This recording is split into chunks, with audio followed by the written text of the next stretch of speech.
दोस्तों कहानी शुरू होती है और हमें एक हॉस्पिटल का सीन दिखाया जाता है जिसमें एक आदमी अपनी आखिरी सांसें गिन रहा था। तभी डॉक्टर उसकी वाइफ के पास आता है और कहता है कि आपका पति कुछ ही देर में भगवान को प्यारा होने वाला है, इसलिए जिसको भी उससे मिलना है आखिरी बार मिल लो। इसी दौरान हम उस आदमी के बेटे गुप्तरोग को देखते हैं जो कि अपने बाप से मिलने आता है। अब यहाँ पर बाप मरने से पहले उसे ज्ञान देने लगता है कि जो गलती मैंने करी वो तुम कभी मत करना। मैंने सिर्फ तुम्हारी माँ से ही शादी करी जिस वजह से मैं बाकी की लड़कियों को बचा नहीं पाया, लेकिन तुम मुझे प्रॉमिस करो कि तुम सिर्फ एक ही लड़की के साथ अपनी जिंदगी बर्बाद नहीं करोगे और जितनी ज्यादा हो सके उतनी लड़कियों के साथ दबा दबा कर मजदूरी करोगे। अब वक्त बीतता है और गुप्तरोग धीरे धीरे बड़ा हो जाता है। वो अपने बाप को किया हुआ प्रॉमिस पूरा करता है और मस्त मस्त लौंडियों के आगे पीछे किसी पागल कुत्ते की तरह घूमने लगता है, लेकिन वहीं एक भी लड़की उसे भाव नहीं देती क्योंकि वो हाइट में बहुत छोटा था और काफी मोटा भी था। इसी दौरान हम उसके पक्के वाले दोस्त नाड़ी दोष को देखते हैं जो कि उसी की तरह लड़कियों को पटाने की नाकामयाब कोशिश कर रहा था। इसके बाद जब वो दोनों बैठकर बातें कर रहे होते हैं तभी गुप्तरोग नाड़ी दोष से कहता है कि मैंने अपनी पड़ोसन हवा हवाई को पटा लिया है और कल ही मैं उसके साथ दबा दबाकर मजदूरी करने वाला हूँ। वो कहता है कि हवा हवाई थोड़ी ही देर में यहाँ पर आती ही होगी, इसलिए मुझे जाना पड़ेगा। इसके बाद वो बाहर आकर हवा हवाई से मिलता है जो उसे अपनी सवारी करवाने से मना कर देती है। गुप्तरोग कहता है कि हम पिछले हफ्ते ही तो डेट पर गए थे, तो अब तुम मेरे साथ रिलेशनशिप में क्यों नहीं आना चाहती। इस पर हवा हवाई कहती है कि एक तो वो डेट नहीं थी और दूसरा मुझे तुम्हें देखकर कुछ भी फील नहीं होता जैसा कि मुझे बाकी लड़कों को देखकर होता है। उनको देखकर मेरी गुलाबी बिल्ली गीली हो जाती है, लेकिन तुम्हें देखकर मेरे कुएं में अकाल पड़ जाता है, जो कहकर वो वहां से चली जाती है। फिर अगली सुबह हम गुप्तरोग को देखते हैं जो कि अपने ऑफिस जाता है। वो आज बहुत खुश था क्योंकि आज उसका प्रमोशन होने वाला था, लेकिन तभी उसका बॉस उसकी जगह किसी और को प्रमोट कर देता है जिसको सुनकर वो बहुत निराश होता है। फिर वो वहां से निकलकर लिफ्ट में जाता है जहां उसे आसाराम बापू का बेटा घसीटाराम मिलता है जो कि एक लाइफ कोच होता है। फिर वो दोनों आपस में बातें करने लगते हैं, लेकिन तभी अचानक लिफ्ट बंद हो जाती है। अब वो दोनों एक साथ वहां पर काफी देर तक बंद थे, जिस दौरान वो दोनों एक दूसरे को काफी अच्छे से जान लेते हैं, जिसमें घसीटाराम को पता चलता है कि गुप्तरोग एक बहुत ही नीच और घटिया किस्म का आदमी है जो सिर्फ लड़कियों की बाहरी खूबसूरती पर ही फिदा रहता है। घसीटाराम उसे एक एडवाइस देता है कि तुम्हें लड़कियों के जिस्म से नहीं बल्कि उनकी आत्मा से प्यार करना चाहिए, जिसके बाद वो उसके ऊपर काला जादू फूंक देता है। जय बजरंगबली ओम जिमाम जिमाम बिंग बिंग बो से। तभी वो लिफ्ट चालू हो जाती है और गुप्तरोग अपने ऑफिस से बाहर आ जाता है। वो एक कैब को रोकता है जहां उसे वहां पर खड़ी एक बहुत ही सुंदर लड़की मिलती है जिसका नाम था गड़बड़ मामला। अब वो भी उसी कैब को रोक रही थी, तो गुप्तरोग उसे कहता है कि क्यों ना हम इस कैब को शेयर कर लें। अब वो दोनों साथ जाने लगते हैं, जिस दौरान गुप्तरोग पूरे रास्ते उस पर लाइन मारने की कोशिश में लगा रहता है। वो उसे घूरता रहता है क्योंकि वो उसे बहुत ज्यादा खूबसूरत लग रही थी। इसके बाद वो दोनों सेम स्टॉप पर ही उतर जाते हैं जहां गुप्तरोग उससे उसका फोन नंबर मांगता है। गड़बड़ मामला थोड़ी घबराई हुई थी, लेकिन फिर भी वो उसे अपना नंबर दे देती है। इसके बाद वो रोज की तरह ही उस रात भी अपने दोस्त नाड़ी दोष के साथ क्लब में जाता है ताकि आज रात को वो किसी लड़की को पटाकर बजा सके।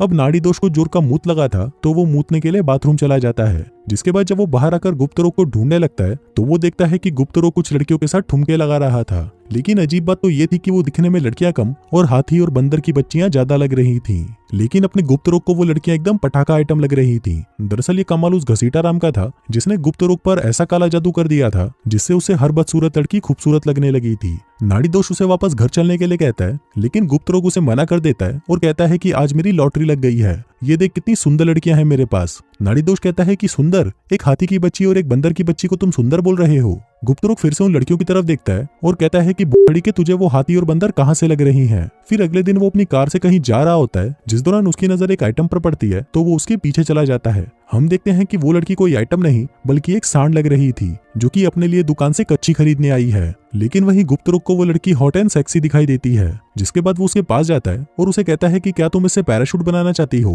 क्योंकि वो तुम्हारे साइज से बहुत ज्यादा बड़ी है। जिसके बाद वो उस पर लाइन मारने लगता है ताकि वो उसे पटा सके। वो उसके तारीफों के पुल बांधने लगता है, लेकिन उस लड़की को ये बहुत अजीब लग रहा था क्योंकि उस भैंस की बच्ची की आज तक किसी ने तारीफ नहीं करी थी। फिर वो दोनों एक दूसरे को अपना नाम बताते हैं, जहां उस भैंस का नाम रोजमेरी होता है। अब गुप्तरोग बार बार उसे रिक्वेस्ट करता है, जिसके बाद वो दोनों एक कैफे में आ जाते हैं। यहाँ रोजमेरी उसे बताती है कि वो एक हॉस्पिटल में काम करती है जहाँ एक्सीडेंट से पीड़ित बच्चों की देखभाल की जाती है। फिर वहाँ पर ऑर्डर लेने के लिए वेटर आता है और रोजमेरी उसे ऑर्डर देती है 2 लार्ज पिज्जा, डबल चीज बर्गर, चिली फ्राइज विद चीज और पूरी बाल्टी चॉकलेट मिल्क शेक। अभी सुनकर गुप्तरोग की फटकर 464 हो जाती है और वो सोचता है कि ये इतनी सी लड़की इतना सब कुछ खा कैसे लेगी। इसके बाद जब गुप्तरोग रोजमेरी से उसका सरनेम पूछता है तो उसे पता चलता है कि वो उस कंपनी के चेयरमैन की बेटी है जहाँ गुप्तरोग काम करता है। अब वो दोनों बातें कर ही रहे होते हैं कि तभी उस हाथी के वजन से कुर्सी टूट जाती है और रोजमेरी नीचे गिर जाती है। अब गुप्तरोग को लगता है कि शायद कुर्सी ही कमजोर थी, इसलिए वो उनके स्टाफ को बुलाता है और उन्हें सुनाने लगता है कि तुम्हारी कुर्सी में इतना भी दम नहीं है कि एक फूल जैसी लड़की का वजन उठा सके।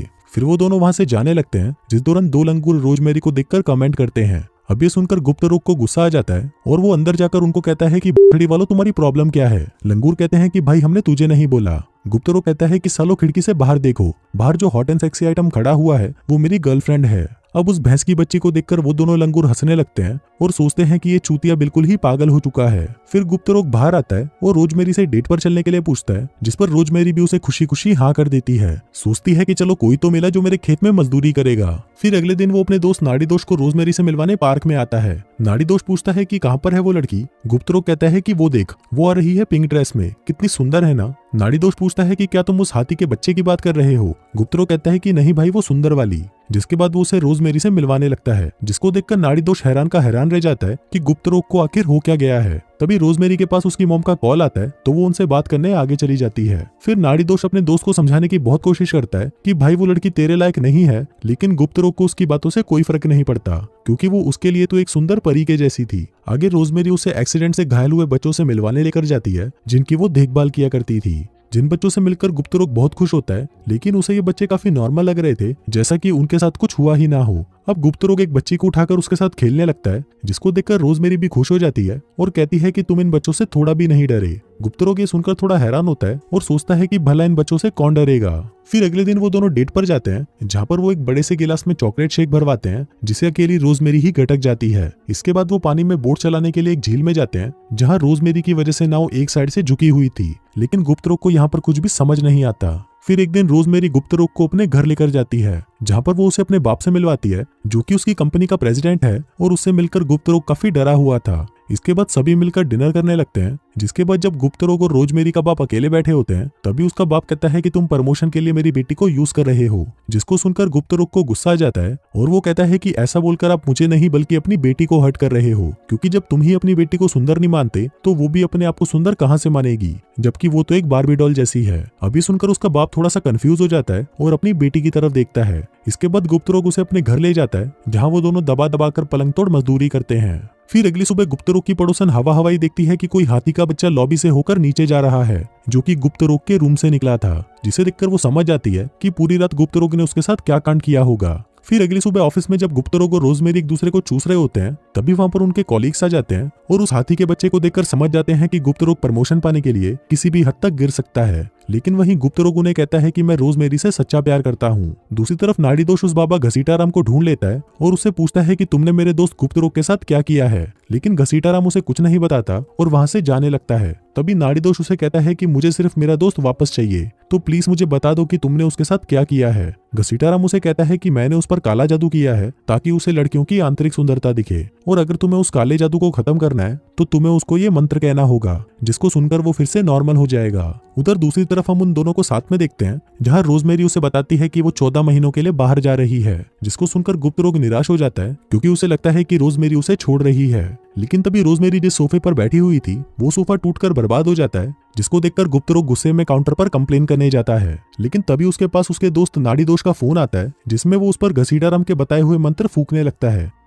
जय बजरंग बली ओम जिमाम बिंग बिंग बो तंग सस्ते न से। जिसको सुनते ही गुप्त रोग को सब कुछ वापस ओरिजिनल दिखाई देने लगता है। फिर वो वापस रोजमेरी के पास जाने लगता है, लेकिन वहां पर वो उसे दिखाई नहीं देती। वो काउंटर वाले से पूछता है कि जिस पटाखा लड़की के साथ में आया था वो कहाँ पर है। वो कहता है कि सर वो तो वहीं पर बैठी है। अब गुप्त रोग रोजमेरी की तरफ उसका चेहरा देखने के लिए आगे बढ़ता है, पर तभी वहां पर उसका दोस्त नाड़ी दोष आ जाता है और उसे जबरदस्ती वहां से घसीटकर बाहर ले जाता है। जिसके बाद उसके साथ जो भी हो रहा था वो उसे सब कुछ बता देता है, लेकिन गुप्त रोग को उसकी बातों पर बिल्कुल भी यकीन नहीं होता। तभी अचानक उसे वहां पर मामला गड़बड़ मिलती है, जो उससे पूछती है कि तुमने मुझे कॉल क्यों नहीं किया। गुप्त रोग थोड़ा कंफ्यूज हो जाता है और उससे पूछता है कि तुम कौन हो। मामला गड़बड़ कहती है कि मैं मामला गड़बड़ हूँ, याद है हमने उस दिन कैब शेयर की थी और तुमने मुझसे मेरा नंबर मांगा था। जिसके बाद वो उसे पहचान जाता है और उसे गले लगा लेता है। अब क्योंकि ये जानकर उसकी फटी पड़ी थी कि रोजमेरी एक हाथी का बच्चा है, तो वो उससे बिना बताए ही रेस्टोरेंट से घर आ जाता है और वापस से पहले जैसा होना चाहता है, क्योंकि अब उसे रोजमेरी से प्यार हो गया था।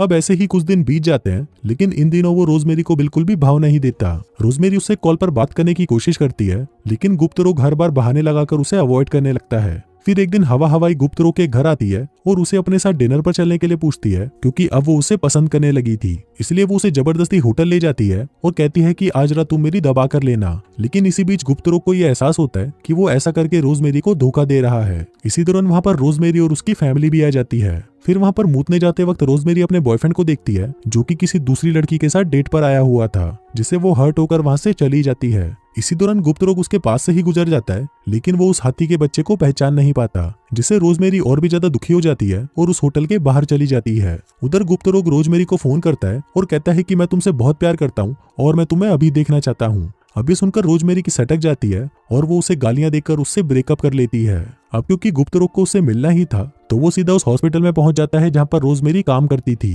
लेकिन तभी वहां पर उसे एक बच्ची मिलती है जिसका चेहरा जला हुआ था, और ये वही बच्ची है जिसे वो पिछली बार अपनी गोद में खिला रहा था। लेकिन तब उसे उसका जला हुआ चेहरा नहीं दिखा। अब गुप्त रोग इमोशनल हो जाता है और उस बच्ची को अपने गले लगा लेता है। इसके बाद वो भागकर रोजमेरी के घर पहुंच जाता है, लेकिन उसे पता नहीं था कि वो दिखती कैसी है, इसलिए वो घर की मोटी मेड पर ही टूट पड़ता है। तभी वहां पर रोजमेरी की मॉम आती है और उसे कहती है कि तुम ये क्या कर रहे हो। गुप्त रोग कहता है कि मैं तो आपकी बेटी से माफी मांगने की कोशिश कर रहा हूँ। मॉम कहती है कि वो मेरी बेटी नहीं है, वो तो बाहर खाना ठूस रही है। जिसके बाद वो बाहर जाता है और देखता है कि एक बड़ा सा हाथी का बच्चा वहां पर खड़ा होता है। वो उसके पास जाता है और उससे माफी मांगने लगता है। रोजमेरी भी उस पर काफी गुस्सा करती है, लेकिन वो अभी भी दिल ही दिल उससे प्यार करती थी, इसलिए वो उसे माफ कर देती है। जिसके बाद वो दोनों एक दूसरे को चूसने लगते हैं। फिर गुप्त रोग उसे उठाने की कोशिश करता है, लेकिन वो ऐसा नहीं कर पाता। जिसके बाद रोजमेरी उसे अपनी गोद में उठाकर कार तक ले जाती है और वो दोनों मजदूरी करने के लिए ओयो रूम की तरफ निकल जाते हैं। यहाँ पर सभी लोग खुशी से उनके लिए तालियां बजाते हैं और इसी के साथ ही ये कहानी यहीं खत्म हो जाती है।